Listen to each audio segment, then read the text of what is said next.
ओम शांति। आज 8/5/2024 প্রাতমুরলি ওম শান্তি বাপদাদা মধুবন। বাবা বলছেন, মিষ্টি বাচ্চারা, বিশ্বের সব আত্মারা এখন জ্ঞানহীন এবং দুঃখী। তোমরা তাদের উপরে উপকার করো। বাবার পরিচয় দিয়ে তাদের খুশিতে নিয়ে এসো, তাদের চোখ খোলো। প্রশ্ন: যে কোনো সেন্টারের বৃদ্ধির আধার কি? উত্তরে বাবা খুব সুন্দর করে আমাদের সকল আত্মাদের বোঝাচ্ছেন। বাবা বলছেন, নিঃস্বার্থভাবে সত্য হৃদয় দিয়ে সেবা। তোমাদের যেন সার্ভিসের সদা আগ্রহ থাকলে তাহলে হুন্ডি বা ভান্ডার ভরতে থাকবে। যেখানে সার্ভিস হতে পারে সেখানে ব্যবস্থা করা উচিত। কারোর কাছে চাইবে না, চাইবার চেয়ে মরা ভালো। নিজে থেকেই সব কিছু আসবে। তোমরা অন্যদের মতন চাঁদা আদায় করতে পারবে না। কোনো কিছু চাইলে সেন্টার পরিপূর্ণ হবে না। তাই কোনো কিছু না চেয়ে সেন্টারকে এগিয়ে নিয়ে যাও। ওম শান্তি। আত্মিক বাচ্চারা এখানে বসে আছে। বুদ্ধিতে এই জ্ঞান আছে কিভাবে শুরুতে আমরা উপর থেকে আসি। যেমন বিষ্ণু অবতরণের একটি খেলা দেখানো হয়। বিমানে বসে নিচে আসেন। এখন তোমরা বাচ্চারা বুঝেছ, অবতার ইত্যাদি যা কিছু দেখানো হয়েছে সেসব হলো ভুল। এখন তোমরা বুঝেছ আমরা আত্মারা আসলে কোথাকার নিবাসী, কিভাবে উপর থেকে এখানে আসি, কিভাবে 84 জন্মের পার্ট প্লে করে পতিত হই। এখন আবার বাবা পবিত্র করেন। এই কথা তো নিশ্চয়ই স্টুডেন্টদের অর্থাৎ তোমাদের বুদ্ধিতে হওয়া উচিত। 84 চক্র আমরা কিভাবে পরিক্রমা করি এই কথা স্মরণে থাকা উচিত। বাবাই বোঝান তোমরা কিভাবে 84 জন্ম নাও। কল্পের আয়ু লম্বা চওড়া করে দেওয়ার কারণে এত সহজ কথাও মানুষ বোঝে না। তাই অন্ধবিশ্বাস বলা হয়। যে অন্য ধর্মগুলি আছে সেসব কিভাবে স্থাপন হয় সবই তোমাদের বুদ্ধিতে আছে। তোমরা জানো, পুনর্জন্ম নিতে নিতে পার্ট প্লে করতে করতে এখন শেষ সময়ে এসে পৌঁছেছি। বলাও হয় 5000 বছর পূর্বে স্বর্গ ছিল, কিন্তু স্বর্গ কি সে কথা জানে না। অবশ্যই আদি সনাতন দেবী দেবতাদের রাজ্য ছিল, কিন্তু এই কথা একেবারেই জানে না। তোমরা এখন বুঝেছ, আগে আমরাও কিছু জানতাম না। অন্য ধর্মের মানুষ এমন নয় যে নিজের ধর্মস্থাপককে জানে না। তোমরা এখন জ্ঞানবান, নলেজফুল হয়েছ। বাকি সম্পূর্ণ দুনিয়া জ্ঞানহীন অবস্থায় আছে। আমরা কত বোধযুক্ত হয়েছিলাম, তারপরে এখন অবুঝ অজ্ঞানী হয়েছি। মানুষ হয়ে অথবা অ্যাক্টরস হয়ে আমরা কিছু জানি না। নলেজের প্রভাব দেখো কেমন, এই কথা তোমরাই জানো। তাই বাচ্চাদের কতখানি খুশিতে গদগদ হওয়া উচিত। যখন ধারণা হবে তখনই সেই খুশি অনুভব হবে। তোমরা জানো আমরা শুরুতে কিভাবে আসি, তারপরে কিভাবে শূদ্র কুল থেকে ব্রাহ্মণ কুলে ট্রান্সফার হই। এই সৃষ্টিচক্র কিভাবে পরিক্রমা করে সে কথা তোমরা ছাড়া দুনিয়ায় আর কেউ জানে না। মনের মধ্যে এই জ্ঞান ডান্স হওয়া উচিত। বাবা আমাদের কত ওয়ান্ডারফুল নলেজ দেন, যে নলেজ দ্বারা আমরা অবিনাশী উত্তরাধিকার প্রাপ্ত করি। লেখাও আছে, এই রাজযোগের দ্বারা আমি তোমাদের রাজার রাজা করি। কিন্তু এ বিষয়ে তোমাদের কোনোই বোধ ছিল না। এখন বুদ্ধিতে সম্পূর্ণ রহস্য উন্মোচিত হয়েছে। আমরা শূদ্র থেকে ব্রাহ্মণে পরিণত হই। এই মন্ত্র বুদ্ধিতে আছে। আমরা সেই ব্রাহ্মণ যারা পুনরায় দেবতা হব, পরে আমরাই নিচে আসি। কতবার পুনর্জন্ম নিয়ে চক্র পরিক্রমা করি। এই নলেজ বুদ্ধিতে থাকলে খুশির অনুভূতিও থাকা উচিত। অন্যরা এই নলেজ কিভাবে প্রাপ্ত করবে? অনেক চিন্তন চলে, কিভাবে সবাইকে বাবার পরিচয় দেওয়া যায়। তোমরা ব্রাহ্মণরা কত উপকার করো, বাবাও তো উপকার করেন, তাই না?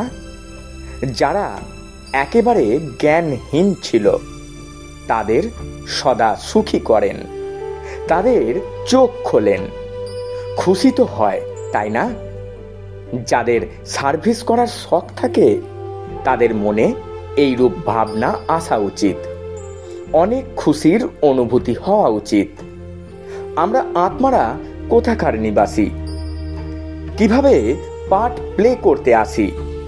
কত উঁচুতে স্থান প্রাপ্ত হয়, তারপরে কিভাবে নিচে নেমে আসি?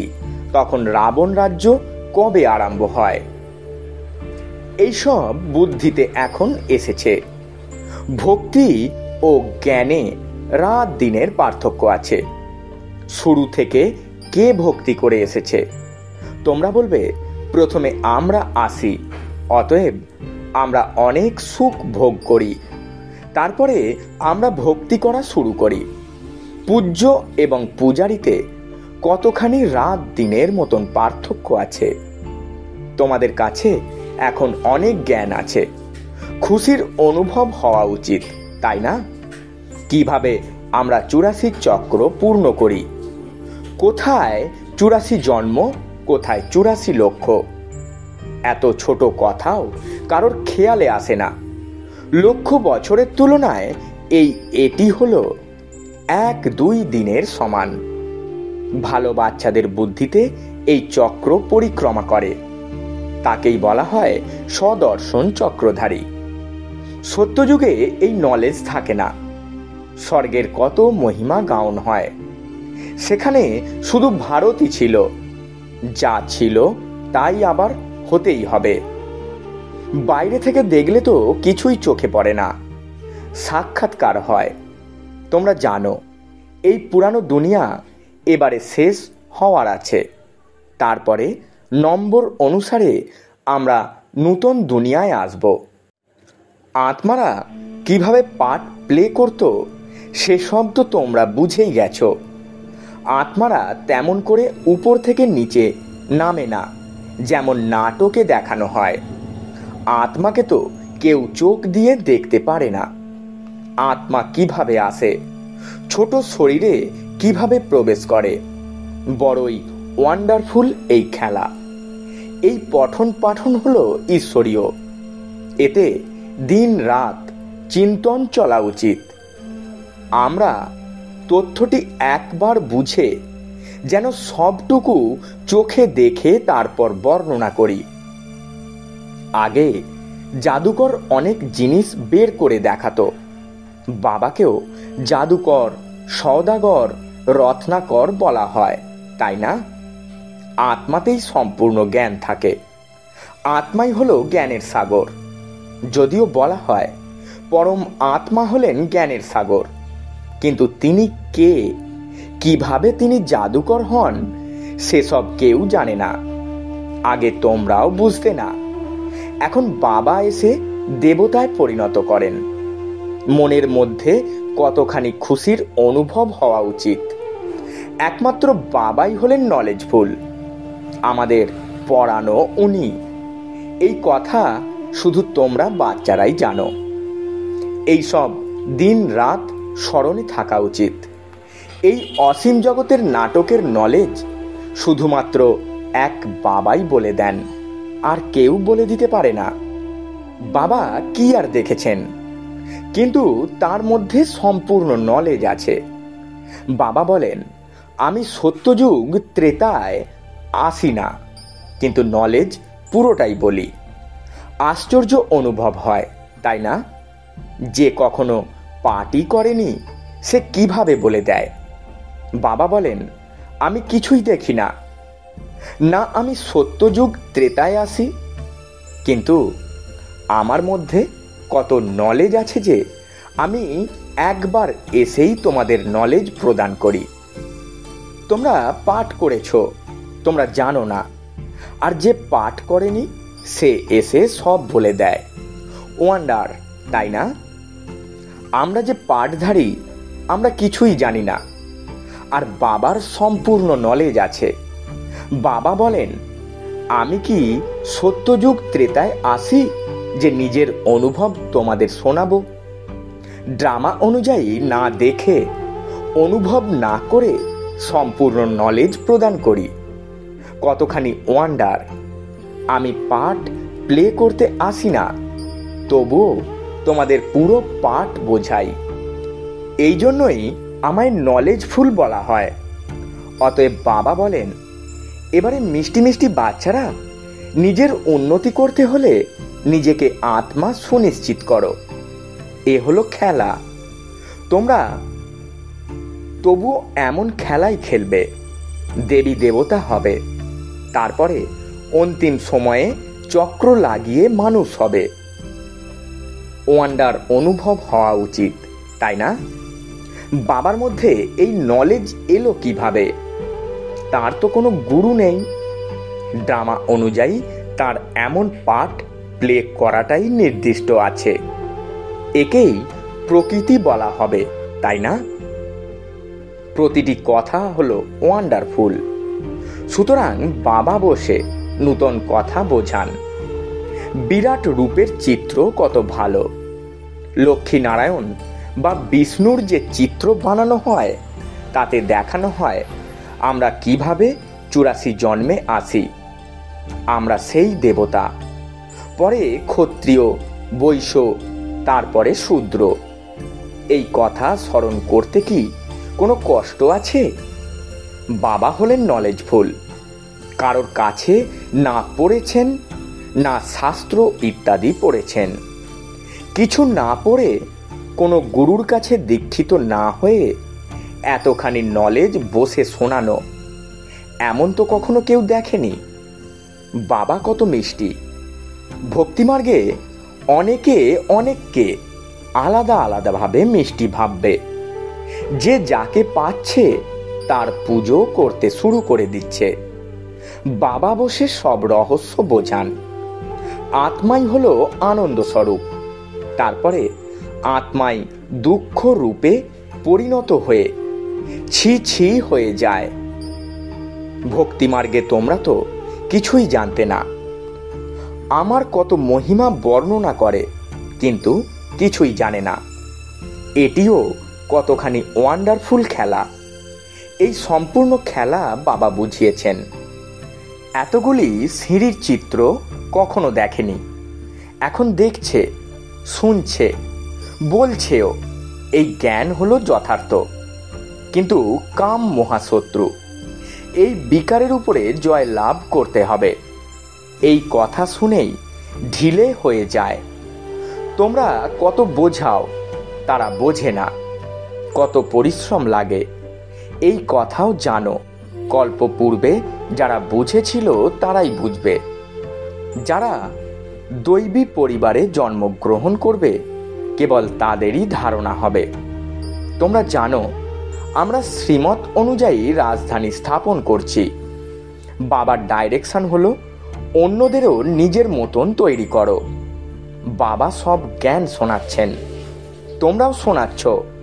তো নিশ্চয়ই বাবার এই রথ মানে ব্রহ্মা বাবাও জ্ঞান শোনাতে পারবেন, কিন্তু নিজেকে গুপ্ত করে রাখেন।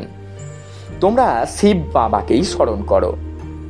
এনার মানে ব্রহ্মা বাবার তো উপমা বা মহিমাও বর্ণন করা চলবে না।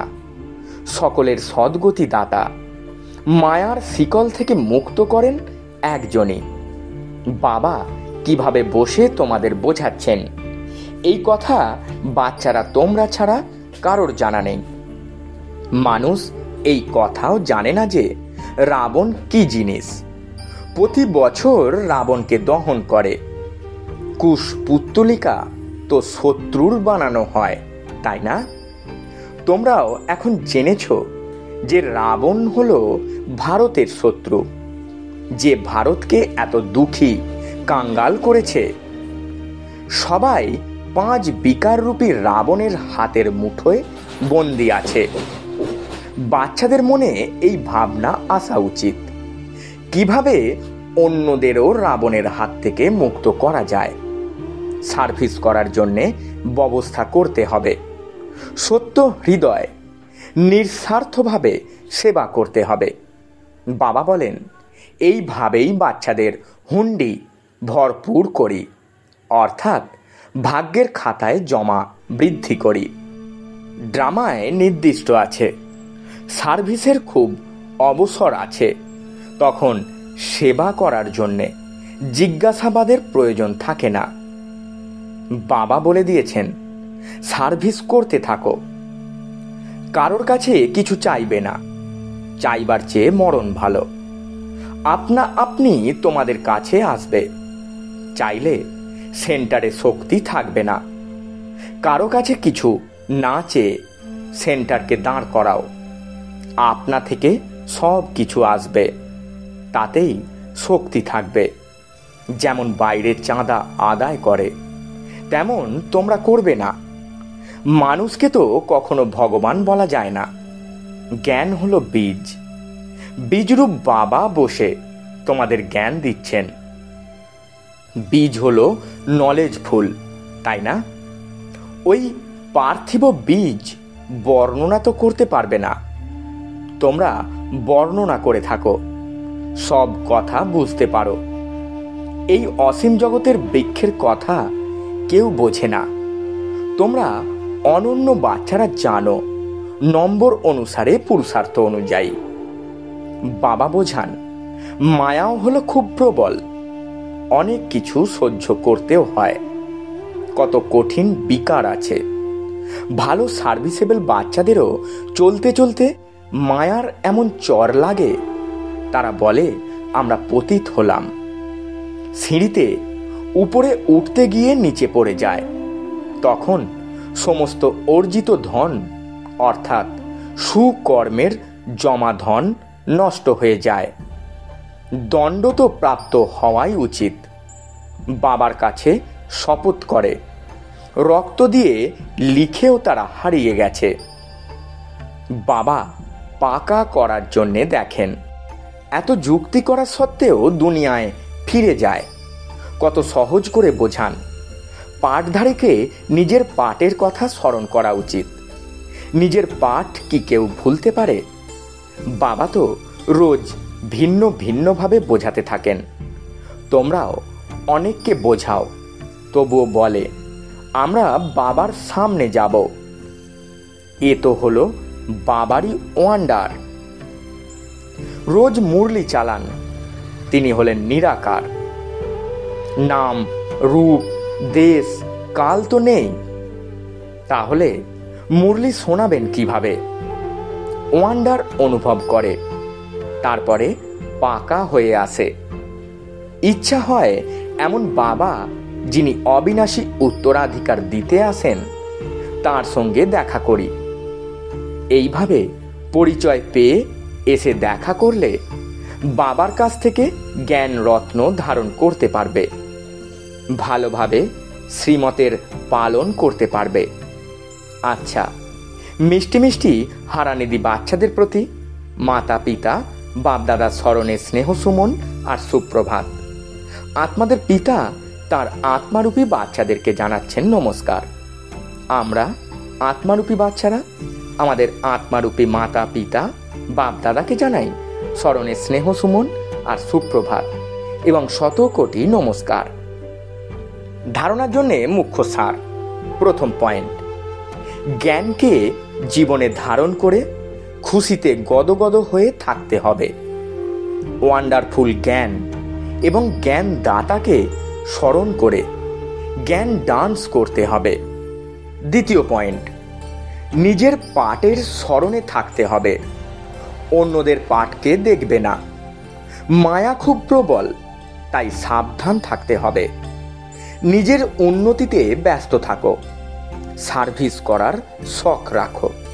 বরদান, কেউ খুব ভালো হলে তার দ্বারা প্রভাবিত হওয়ার পরিবর্তে সেই ভালোটাকে নিজের মধ্যে ধারণ করে পরম আত্মস্নেহী ভব। ব্যাখ্যায় বাবা বলছেন, যদি পরম আত্মস্নেহী হতে চাও তো বডি কনসাসের প্রতিবন্ধকতাকে চেক করো।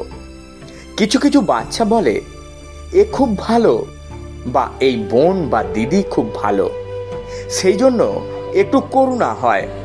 কারোর কোনো শরীরের সাথে বন্ধন থাকে তো কারোর কোনো গুণ বা বিশেষত্বের প্রতি, কিন্তু এই বিশেষত্ব বা গুণের দাতাকে, কেউ যদি ভালো হয় তবে তার ভালো গুণটিকে ধারণ করো, কিন্তু গুণের দ্বারা প্রভাবিত হয়ে যেও না।